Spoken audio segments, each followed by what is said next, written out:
pour avoir répondu présent aujourd'hui pour le 80e anniversaire du Conseil national de la résistance qui, comme cela a été très bien dit dans l'introduction, est plus que jamais d'actualité.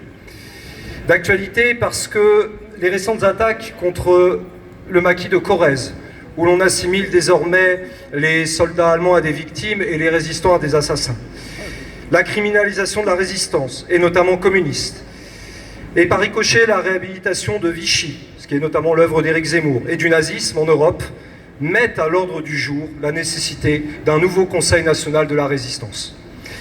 Et en ce 27 mai 2023, j'ai d'abord une pensée particulière au nom du pôle de renaissance communiste en France, pour ceux qui, de leur vivant, et qui sont toujours parmi nous, ont participé à la résistance. Tout d'abord Léon Landini, président du PRCF, ancien officier FTP MOI, grand mutilé de guerre, médaillé de la résistance et officier de la Légion d'honneur. Pierre Pranchière, vice-président du PRCF, ancien député, ancien maquisard FTPF de Corrèze. Hermine Pulvermacher, vice-présidente du PRCF, ancienne agent de liaison FTP MOI, ancienne secrétaire générale du groupe communiste à l'Assemblée nationale. Si nous sommes aujourd'hui présents, c'est grâce à leur action et grâce à l'action de tous leurs camarades aujourd'hui disparus et qui ont payé de leur sang le prix de la libération de la France. Je salue également toutes et tous les citoyens et travailleurs qui ont pu se libérer en ce week-end de Pentecôte pour venir à cet événement. Avec un salut particulier pour notre camarade syndicaliste Béranger Cernon, syndicaliste cheminot de la CGT Paris-Gare de Lyon, qui n'a pu malheureusement être présent, et comme cela a été dit également à notre ami le citoyen et gilet jaune François Boulot, qui a incarné l'un des visages de la résistance dans le mouvement des gilets jaunes. Car 80 ans après, jour pour jour, la flamme de la résistance ne s'est pas éteinte et elle ne s'éteindra pas. Les Gilets jaunes l'ont spectaculairement ravivée et celle-ci s'est récemment exprimée dans le cadre du combat pour la défense des retraites.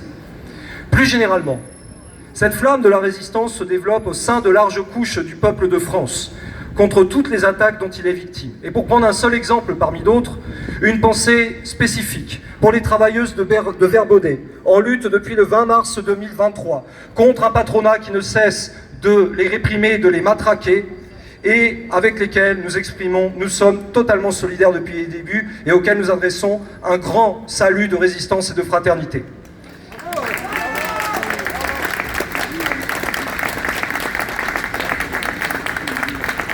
Cela a déjà été dit, donc je vais aller vite, mais en 2007, effectivement, William Roger a très bien fait de rappeler que Denis Kessler, qui était alors le vice-président du MEDEF, appelait à défaire méthodiquement le programme du CNR, qu'il qualifiait de compromis gaullo-communiste, et ainsi de sortir de 1945.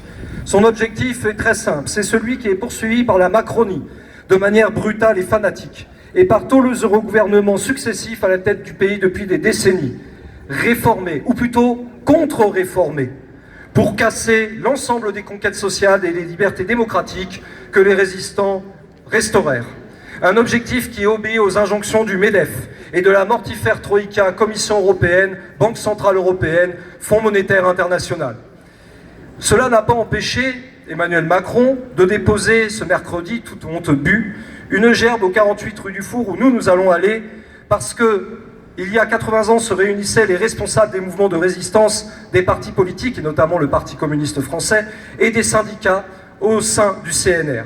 Ce dernier avait pour objectif de reconquérir et reconstruire la souveraineté nationale, soit exactement le contraire de ce que fait Macron, qui, fidèle exécuteur des ordres du MEDEF, de Bruxelles, de Francfort, de Berlin et de Washington, veut faire de la France une province vassalisée de l'État fédéral européen que veut construire le chancelier allemand Olaf Scholz.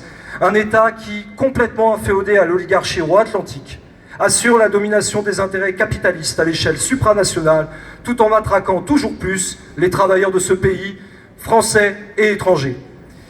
Et tout ceci au nom de l'Europe de la paix, de la puissance et de la prospérité.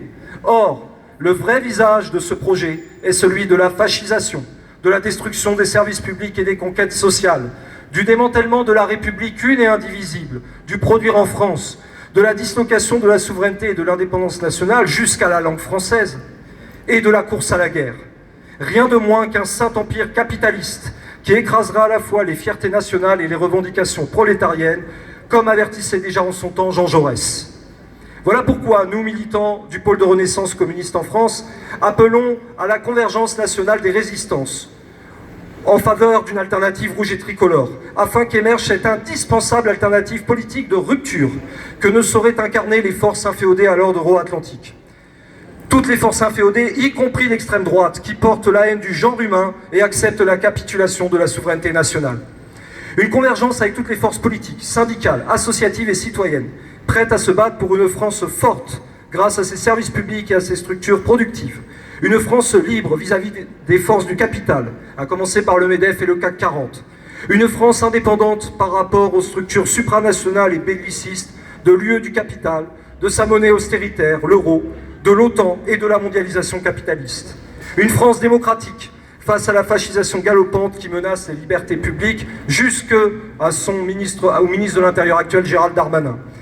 Et enfin, une France souveraine au niveau national, permettant au peuple de France d'être maître de son destin et de porter la voix des travailleurs, car comme le disait déjà Georges Politzer, la nation en définitive, c'est le peuple.